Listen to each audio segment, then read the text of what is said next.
Okay.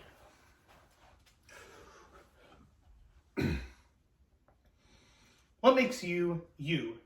No, seriously. If I were to put you in a room with 1,000 other people, in what way do you differentiate yourself?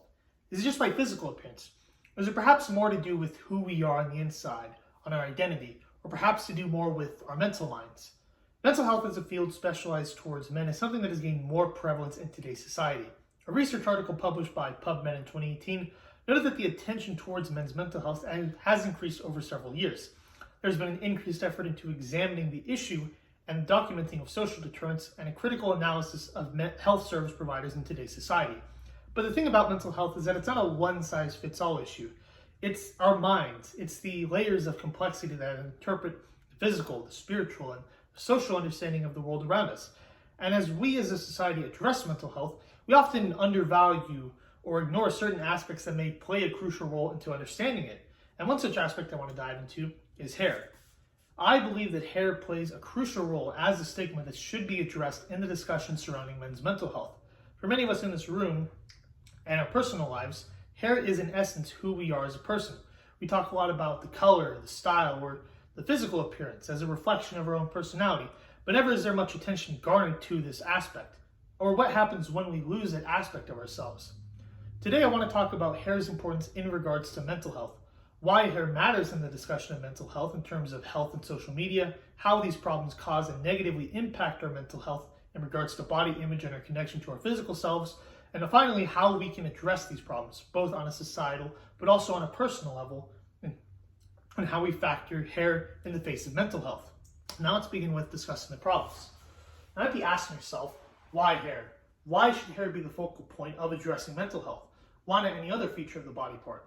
Well, for one, hair loss, also known as pattern baldness, is an unfortunate autoimmune disease that affects the scalp. But for men in particular, when it comes to hair loss, it is much more of a genetic loss in terms of the lottery. Men experience hair loss at a younger age. Men experience more visual hair loss in the crown and frontal head. And a research article published by dermatologist Thomas Rhodes in May of 2014 found that a male pattern baldness affects roughly 33% of all men aged 18 to 59 in the United States population. Now think about that statistic for one moment. Roughly a third of all men in the US will start to lose their hair loss and start thinning. This isn't a question of if hair loss is going to occur, but rather when you start to notice it. And so it paints this picture of hair being the sort of Achilles heel for most men. It's the most visual aspect of who we are, being on the top of our head, but it's also the most vulnerable aspect of ourselves. No matter the clothes you wear, no matter what type of hat you wear, hair is still going to be the same as it was on our head and will continue to deteriorate as we age. And this problem of pattern baldness and its commonality plays into a much larger issue, which is the growing prevalence and importance of social media in our daily lives. Now, according to the University of Maine, as of April 2023, there are 4.8 billion social media users worldwide, 60% of the global population and 90% of all internet users. Now, that's a lot of people, and certainly there are whole arguments you can make about the positives of widespread social media use with the accessibility and availability of communication. But one of the big criticisms of rampant social media is the negative effects it has on social isolationism.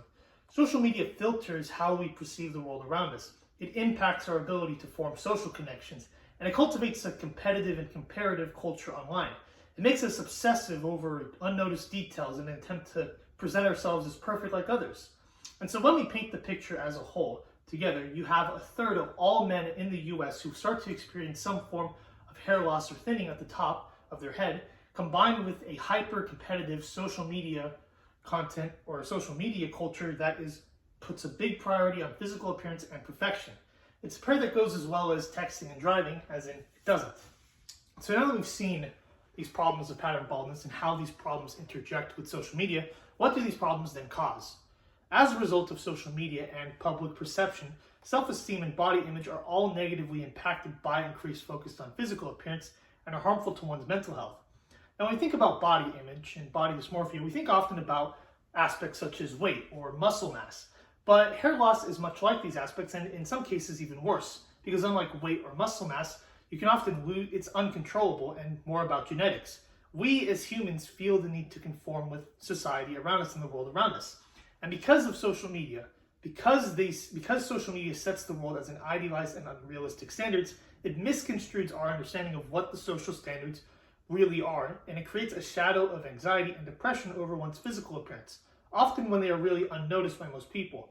It leads to feelings of social pressures, loss of sexual attraction to their partners, and spending enormous amounts of time and money on focusing on physical appearance. Whether in your job at the office, spending time with your partner, we feel that these are affecting us in our lives. They're small changes and they're small effects, but they build up over time into our behavioral changes in our day-to-day life. And this helps multiplies and fosters an unhealthy relation to physical looks. Nowadays, we've seen an advancement in both remedies and medical procedures that can help combat hair loss. This includes medical treatments such as minoxidil, products such as derma rollers for our heads, countertop medication, and hair transplants. Now, this is generally a good thing. Having new forms of medical treatment and options are generally a good thing for hair loss, and it's great. But this accessibility to treatment also illustrates an underlying issue in regards to hair loss treatment. A research article published by the National Library of Medicine titled Psychology of Hair Loss Patients in 2021 found that most patients who seek treatment for hair loss have an underlying emotional or motive that is purely psychological to look better. And this tells us a lot about the social norm that is embedded in our society. That people go out of their way to get these treatments, not for the sakes of their health, not for the sakes of their mental health, but rather for the sakes of appeasing others. When the social norm is about having a full set of hair, being perfect on camera, it means that people are seeking these treatments not because they feel that it's a necessity, or not because they feel it's something they want, but something that's a necessity, something that the world perceives that they should have, and that being bald is not okay. And so now that we've examined how these problems relate to hair loss and how they impact men's mental health, we're able to try and look into the possible solutions. Now, firstly, to solve the stigma around hair loss and balding with hair loss, we need to focus on the broader societal issue. What there really needs to be a change in is the way we perceive the world. Not just that, but also in how we interpret and have realistic standards of what we should see around us. Social media, for one, is a big issue that we have to change, given its dominance in the world. One article published by Harvard School of Public Health, published in 2020, argued that the same things that make social media addicting and filtered also present us with the resources to help escape it. With social media, we're able to build social networks that can build on the importance of well-being and mental health. The article also entails that potential positives and negatives that are affected by variables of education, income, race, and ethnicity that influence a person's ability to interpret health information from media, including the internet. And by focusing on these aspects, we can lower the concern that social media may perpetuate in those differences and the expectations of our physical appearance. The other main point is personal acknowledgement. It requires a personal understanding and acknowledgement for men to take. It's a tough pill to swallow for many people, and it's hard to get individuals to feel comfortable about seeking treatment or consultation on the matter of hair. An article published by Sage Journals in 2013 introduces the concept of cognitive behavioral therapy.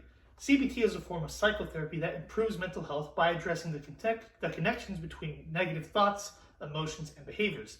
This type of therapy can help individuals cope with the emotional distress of hair loss by challenging negative thoughts, improving self-esteem, and reducing anxiety or depression related to their appearance.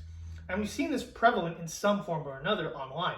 You can find people online who, instead of trying to find ways to combat their hair loss, they often try to embrace it in the form of shaving off all their head at once, and rather embracing balding as a style choice rather than conforming to what the societal norms are. And with all that said, and all that in mind, let's comb over back to a conclusion. Throughout this speech, we've explored the significant impact hair loss has on men's mental health and the importance of hair loss and social media in its contributions to negative self-perception alongside societal pressures, but also in the ways we can challenge the stigma as a whole. When we talk about men's mental health, we should be able to recognize the importance of hair that plays a role as a stigma that should be addressed in discussions surrounding how we understand the causes and impacts of mental health. So relate back to the hypothetical earlier at the beginning of the speech. What makes you, you? Ask yourself, how important is your physical appearance to you? And are you defined by what's on the top of your head or what's below it?